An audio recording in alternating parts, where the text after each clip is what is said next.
स्वागत है आप सभी का नई वीडियो में। एक प्राथमिक स्कूल में आरती नाम की एक शिक्षिका थी। वह कक्षा 5 की क्लास टीचर थी।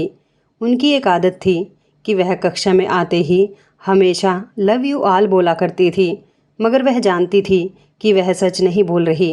वह कक्षा के सभी बच्चों से एक जैसा प्यार नहीं करती थी। कक्षा में एक ऐसा बच्चा भी था जो उनको फूटी आँख भी नहीं सुहाता था। उसका नाम राजू था। राजू मैली कुचैली स्थिति में स्कूल आ जाया करता था।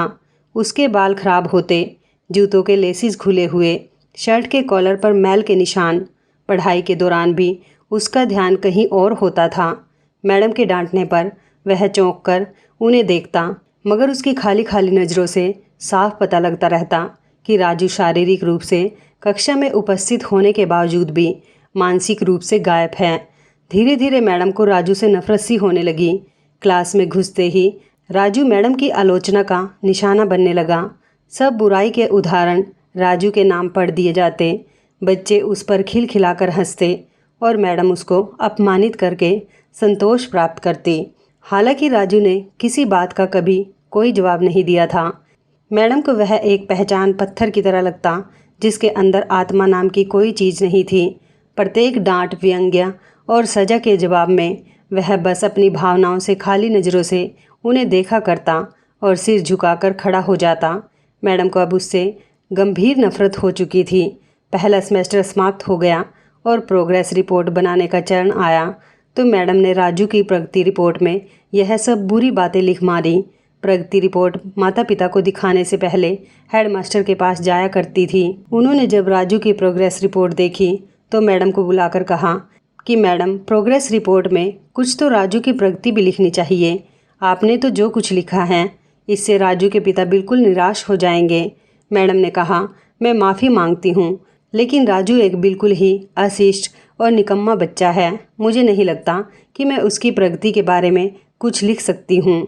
मैडम घृणित लहजे में बोलकर वहाँ से उठकर चली गई। अगले दिन हेडमास्टर ने एक विचार किया और उन्होंने चपरासी के हाथ मैडम की डेस्क पर राजू के पिछले वर्षों की प्रगति रिपोर्ट रखवा दी। अगले दिन मैडम ने कक्षा में प्रवेश किया तो रिपोर्ट पर नज़र पड़ी। पलट कर देखा तो पता लगा कि यह राजू की रिपोर्ट है। मैडम ने सोचा कि पिछली कक्षाओं में भी राजू ने निश्चित ही यही गुल खिलाए होंगे। उन्होंने सोचा और कक्षा 3 की रिपोर्ट खोली। रिपोर्ट में टिप्पणी पढ़कर उनके आश्चर्य की कोई सीमा न रही जब उन्होंने देखा कि रिपोर्ट उसकी तारीफ़ों से भरी पड़ी है। रिपोर्ट में लिखा था कि राजू जैसा बुद्धिमान बच्चा मैंने आज तक नहीं देखा। बेहद संवेदनशील बच्चा है और अपने मित्रों और शिक्षक से बेहद लगाव रखता है। अंतिम सेमेस्टर में भी राजू ने प्रथम स्थान प्राप्त कर लिया है। मैडम ने अनिश्चित स्थिति में कक्षा 4 की रिपोर्ट खोली। उसमें लिखा था कि राजू के ऊपर उसकी माँ की बीमारी का बेहद प्रभाव पड़ा है। उसका ध्यान पढ़ाई से हट रहा है। राजू की माँ को अंतिम चरण का कैंसर हुआ है। घर पर उसका ध्यान रखने वाला कोई और नहीं है, जिसका गहरा प्रभाव उसकी पढ़ाई पर पड़ा है। नीचे हेडमास्टर ने लिखा कि राजू की मां मर चुकी है और इसके साथ ही राजू के जीवन की चमक और रौनक भी। उसे बचाना होगा इससे पहले कि बहुत देर हो जाए। यह पढ़कर मैडम के दिमाग पर भयानक बोझ हावी हो गया। कांपते हाथों से उन्होंने प्रगति रिपोर्ट बंद की। मैडम की आंखों से आंसू एक के बाद एक गिरने लगे। मैडम ने साड़ी से अपने आंसू पोंछे। अगले दिन जब मैडम कक्षा में दाखिल हुई तो उन्होंने अपनी आदत के अनुसार अपना पारंपरिक वाक्यांश आई लव यू ऑल दोहराया, मगर वह जानती थी कि वह आज भी झूठ बोल रही है, क्योंकि इसी क्लास में बैठे एक ऊंचे बालों वाले बच्चे राजू के लिए जो प्यार वह आज अपने दिल में महसूस कर रही थी, वह कक्षा में बैठे और किसी भी बच्चे से अधिक था। पढ़ाई के दौरान उन्होंने रोजाना दिनचर्या की तरह एक सवाल राजू पर दागा और हमेशा की तरह राजू ने सिर झुका लिया। जब कुछ देर तक मैडम से कोई डांट फटकार और सहपाठी सहयोगियों से हंसी की आवाज़ उसके कानों में ना पड़ी तो उसने अचंभे में सिर उठाकर मैडम की ओर देखा। आज उनके माथे पर अप्रत्याशित बल ना थे। वह मुस्कुरा रही थी। उन्होंने राजू को अपने पास बुलाया और उसे सवाल का जवाब बताकर जबरन दोहराने के लिए कहा। राजू 3-4 बार के आग्रह के बाद अंततः बोल ही पड़ा। इसका जवाब देते ही मैडम ने न सिर्फ खुद खुश होकर तालियां बजाई, बल्कि सभी बच्चों से भी बजवाई। फिर तो यह दिनचर्या बन गई। मैडम हर सवाल का जवाब अपने आप बताती और फिर उसकी खूब सराहना तारीफ करती। प्रत्येक अच्छा उदाहरण राजू के कारण दिया जाने लगा। धीरे धीरे पुराना राजू सन्नाटे की कब्र फाड़कर बाहर आ गया। अब मैडम को सवाल के साथ जवाब बताने की जरूरत नहीं पड़ती। वह रोज़ बिना त्रुटि उत्तर देकर सभी को प्रभावित करता और नए नए सवाल पूछकर सबको हैरान भी करता। उसके बाल अब कुछ हद तक सुधरे हुए होते, कपड़े भी काफ़ी हद तक साफ होते, जिन्हें शायद वह खुद ही धोने लगा था।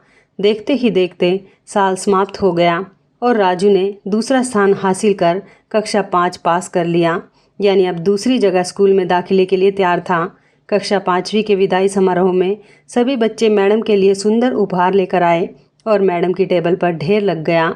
इन खूबसूरती से पैक हुए उपहारों में एक पुराने अखबार में 72 सलीके से पैक हुआ एक उपहार भी पड़ा था। बच्चे उसे देखकर हंस रहे थे। किसी को जानने में देर ना लगी कि यह उपहार राजू लाया होगा। मैडम ने उपहार के इस छोटे से पहाड़ में से लपक कर राजू वाले उपहार को निकाला। खोल कर देखा तो उसके अंदर एक महिलाओं द्वारा इस्तेमाल करने वाले इत्र की आधी इस्तेमाल की हुई शीशी और एक हाथ में पहनने वाला एक बड़ा सा कड़ा यानी कंगन था, जिसके ज़्यादातर मोती झड़ चुके थे। मैडम ने चुपचाप इस इत्र को खुद पर छिड़का और हाथ में कंगन पहन लिया। सब बच्चे यह दृश्य देखकर हैरान रह गए, खुद राजू भी। आखिर राजू से रहा न गया और मेज के पास आकर खड़ा हो गया।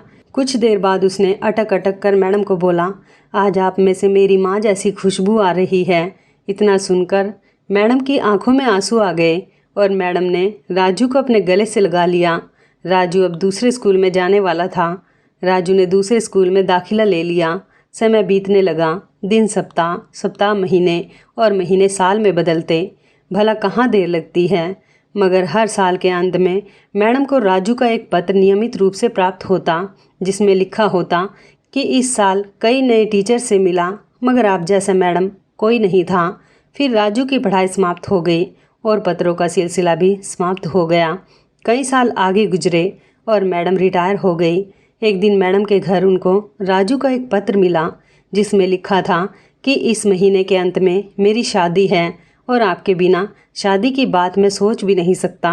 एक और बात, मैं जीवन में बहुत सारे लोगों से मिल चुका हूँ, आप जैसा कोई नहीं है। आपका डॉक्टर राजू। पत्र के साथ ही विमान का आने जाने का टिकट भी लिफाफे में मौजूद था। मैडम खुद को हरगिज़ रोक ना सकी। उन्होंने अपने पति से अनुमति ली और वह राजू के शहर के लिए रवाना हो गई। शादी के दिन जब वह शादी की जगह पहुंची तो थोड़ी लेट हो चुकी थी। उन्हें लगा कि समारोह समाप्त हो चुका होगा, मगर यह देखकर उनके आश्चर्य की सीमा ना रही कि शहर के बड़े बड़े डॉक्टर, बिजनेसमैन और यहाँ तक कि वहाँ पर शादी कराने वाले पंडित जी भी थक गए थे कि आखिर कौन आना बाकी है। मगर राजू समारोह में शादी के मंडप के बजाय गेट की तरफ टकटकी लगाए उनके आने का इंतजार कर रहा था। फिर सब ने देखा कि जैसे ही एक बूढ़ी औरत ने गेट से प्रवेश किया, राजू उनकी ओर लपका और उनका वह हाथ पकड़ा जिसमें उन्होंने अब तक वह कड़ा पहना हुआ था और उन्हें सीधा मंच पर ले गया। राजू ने माइक हाथ में पकड़कर कुछ बोला, दोस्तों, आप सभी हमेशा मुझसे मेरी माँ के बारे में पूछा करते थे और मैं आप सबसे वादा किया करता था कि जल्द ही आप सबको उनसे मिलवाऊंगा। ध्यान से देखो, यह है मेरी प्यारी सी माँ, दुनिया की सबसे अच्छी है। यह मेरी माँ, यह मेरी माँ है। प्रिय दोस्तों, इस सुंदर कहानी को सिर्फ शिक्षक और शिष्य के रिश्ते तक ही मत सोचिएगा। अपने आसपास देखें, राजू जैसे कई फूल मुरझा रहे हैं जिन्हें आपका जरा सा ध्यान, प्यार और स्नेह नया जीवन दे सकता है। धन्यवाद। तो इस कहानी के बारे में आपकी क्या राय है, कमेंट करके ज़रूर बताइएगा। दोस्तों, आपको हमारी ये कहानी कैसी लगी, आप हमें कमेंट बॉक्स में ज़रूर बताएं। यदि आपके पास भी ऐसी कोई प्यारी सी कहानी है या फिर ऐसी कोई कहानी जिससे कुछ शिक्षा मिले, तो आप हमारे साथ उसको ज़रूर शेयर करें। दोस्तों, यदि आपको हमारी ये वीडियो अच्छी लगे तो आप हमारी इस वीडियो को लाइक शेयर ज़रूर करें और ऐसी ही दिल को छू लेने वाली प्रेरणादायक कहानियाँ सुनने के लिए हमारे चैनल को भी सब्सक्राइब करें। यदि आप हमें फेसबुक पर देख रहे हैं तो आप हमारे फेसबुक पेज को लाइक और फॉलो ज़रूर करें।